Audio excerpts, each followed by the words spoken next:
Assalamualaikum warahmatullahi wabarakatuh. Selamat pagi teman-teman B2. Apa kabar semuanya? Alhamdulillah luar biasa, tetap semangat, Allahu Akbar. Senang sekali Bu Aan bisa bertemu dengan teman-teman kembali. Nah, kali ini bertemu dengan Bu Aan di siklus keempat. Namun sebelumnya Bu Aan akan menyapa teman-teman B2 terlebih dahulu. Mari kita bernyanyi bersama.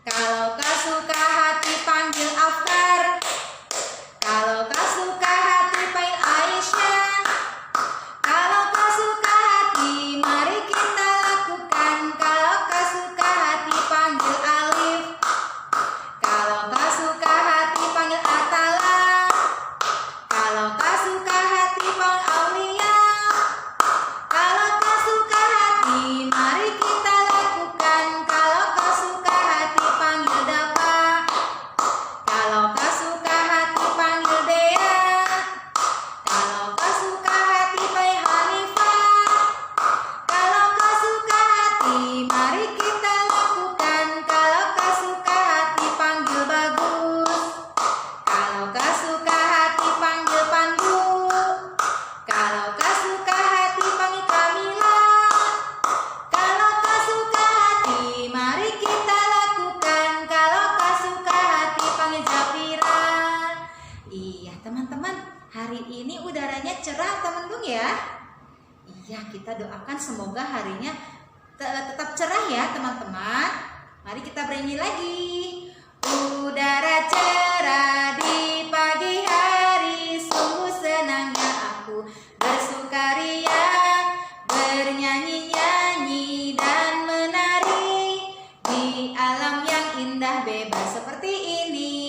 Shalalalala hati sukaria, shalalalala hati gembira, shalalalala hati sukaria, shalalalala hati gembira. Semoga teman-teman B2 selalu gembira dan selalu bersemangat. Siapa tahu sekarang hari apa? Betul, hari Senin. Tanggalnya berapa? 7? Iya betul, 7 di bulan September tahun 2020. Baik teman-teman, selanjutnya di siklus keempat kita akan membahas tentang permainan tradisional. Dan yang akan kita bahas tentang permainannya ada dua, yaitu permainan engklek dan permainan congklak. Teman-teman, apakah sudah pernah bermain engklek atau congklak? Iya, pasti sudah ya, karena di sekolah kita pun ada permainan engklek dan congklak. Nah, teman-teman pasti lebih seru nanti bermainnya di rumah bersama ayah bunda. Sebelum kita mulai kegiatan hari ini, marilah kita bersama-sama berdoa terlebih dahulu. Persiapkan diri kita. Sikap berdoa. Duduk yang rapi, tangan diangkat, kepala ditundukkan. Doa sebelum belajar. Bismillahirrahmanirrahim. Rabbi zidni ilman warzuqni fahman. Ya Allah, tambahkanlah ilmuku dan berikanlah kefahaman kepadaku. Amin. Baik teman-teman, Bu Aan akan menyampaikan tentang TEP permainan tradisional. Permainan tradisional merupakan simbolisasi dari pengetahuan turun-temurun. Mempunyai bermacam-macam fungsi atau pesan di baliknya. Prinsip permainannya menyenangkan dan menggembirakan. Aktivitas permainannya dapat mengembangkan aspek-aspek psikologis anak. Permainannya yang melatih fisik motorik kasar dan motorik halus. Menjadi sarana belajar anak sebagai persiapan menuju dunia orang dewasa. Dengan bermain, badan menjadi sehat dan kuat. Kesehatan menjadi syarat utama agar kita bisa mengerjakan berbagai kegiatan. Salah satunya belajar, bermain, maupun berolahraga. Pentingnya kesehatan telah disampaikan oleh Rasulullah SAW dalam hadisnya, yang artinya ada dua kenikmatan yang banyak manusia tertipu, yaitu nikmat sehat dan waktu senggang. Hadis riwayat Bukhari. Nabi Muhammad SAW untuk menjaga kesehatannya, beliau mempunyai kebiasaan berkuda, memanah, dan berolahraga. Dan itu menjadi salah satu permainan atau olahraga yang beliau suka. Bagaimana dengan teman-teman? Nah, di siklus keempat kali ini, Bu Aan akan mengajak teman-teman untuk bermain engklek dan bermain congklak. Bermain engklek. Engklek adalah suatu permainan tradisional lompat-lompatan pada bidang datar yang digambar di atas tanah dengan membuat gambar kotak-kotak. Kemudian melompat dengan satu kaki dari kotak satu ke kotak berikutnya. Permainan ini dilakukan perorangan atau kelompok. Bisa dimainkan oleh anak laki-laki maupun anak perempuan. Dan permainan engklek terdiri atas 3 jenis susunan kotak, yaitu susunan pesawat, gunung, kitiran, atau baling-baling. Engklek permainan tradisional yang populer di Indonesia, khususnya di masyarakat pedesaan. Permainan ini dapat ditemukan di berbagai wilayah Indonesia seperti Bali, Sumatera, Jawa, Kalimantan, dan Sulawesi. Di setiap daerah dikenal dengan nama yang berbeda. Teman-teman, jika kita bermain engklek, manfaat apa saja sih yang bisa kita ambil?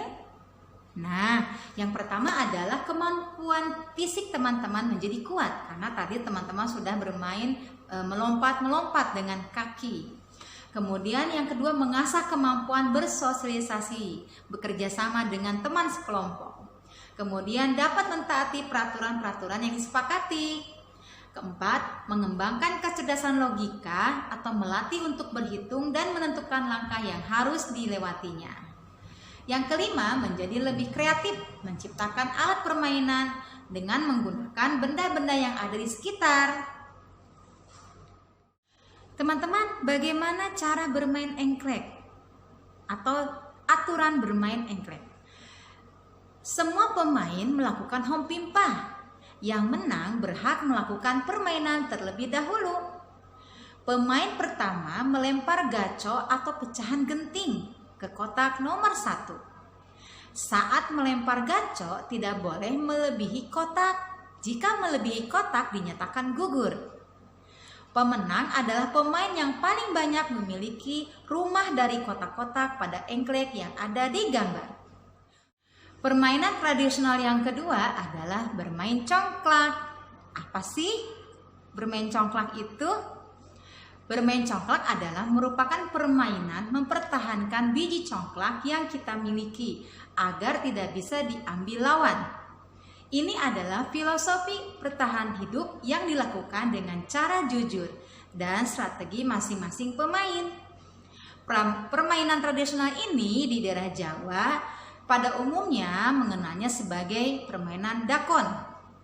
Congklak pertama kali masuk dan berkembang di Indonesia dibawa oleh bangsa Arab yang datang untuk berdagang atau berdakwah. Manfaat bermain congklak yaitu untuk melatih saraf motorik anak, kemudian belajar berhitung, belajar memahami aturan, belajar jujur, dan belajar sabar. Bagaimana cara bermainnya?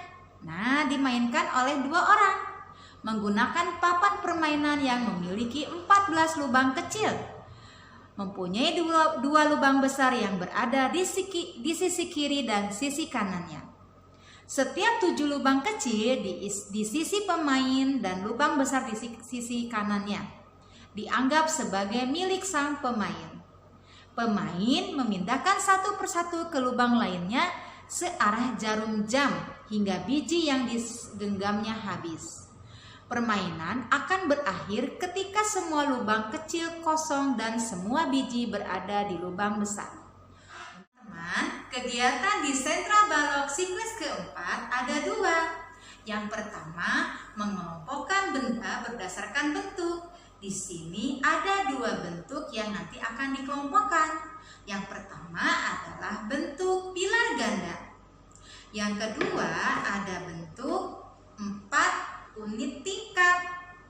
Nah, kemudian kegiatan yang kedua adalah membuat denah engklek dengan benda yang ada di rumah. Bu Aan akan contohkan bagaimana cara mengelompokkan balok sesuai dengan namanya, sesuai dengan bentuknya. Nah, kalau di sentra balok ini namanya pilar ganda. Kita kelompokkan, satukan dengan benda yang sama.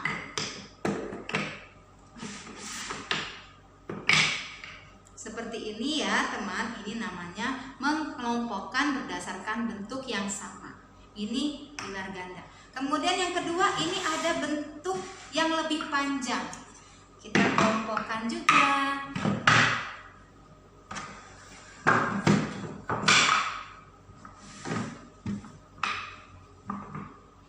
Ini namanya unit 4 tingkat. Dia lebih besar dan lebih panjang. Kemudian setelah kita kelompokkan berdasarkan bentuk, biasanya di sentra balok kita juga hitung bendanya. Sekarang Bu Aan akan coba hitung ya. 1, 2, 3, 4, 5, 6, 7, 8, 9, 10, 11, 12, 13, 14, 15, 16, 17, 18, 19, 20, 21, 22, 23, 24. Bu Aan sudah berhitung, yang tadi dikelompokkan ada 24. Adalah membuat denah permainan engklek. Di sini Bu Aan akan contohkan cara membuat denah permainan engklek. Dengan balok pilar ganda ya teman-teman. Bu Aan menggunakan yang ada di sentra balok. Jika teman-teman menggunakan benda yang ada di rumah, boleh bebas menggunakannya.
Nah, inilah teman-teman denah engklek.